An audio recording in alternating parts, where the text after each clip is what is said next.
எல்லாருக்கும் கருடன் இறந்த செய்தி தெரிய வந்துச்சு. சூரியவர்தன் சொன்ன மாதிரி பிணந்தின்னி கழுகுகள் சுத்த ஆரம்பிச்சது. KGF அழிக்கவும் காத்துட்டு இருந்தாங்க, உருவாக்கவும் காத்துட்டு இருந்தாங்க. ஆனா அங்க ஏற்கனவே ஒருத்தன் தன்னோட கால் தரத்தை பதிச்சுட்டான்னு அவங்க யாருக்குமே தெரியல. அவன்கிட்ட பெரிய படையே இருக்கு. ஒண்ணு அவங்க சாவாங்க, இல்ல சாவடிச்சிருவாங்க. ஆனா ராக்கிய மட்டும் நெருங்க விட மாட்டாங்க. நீ யாரா?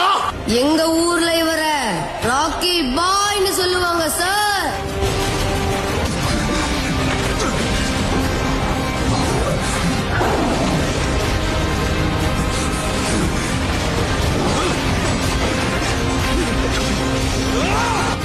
உண்மையான வேட்டை இப்பதான் ஆரம்பிக்க போகுது.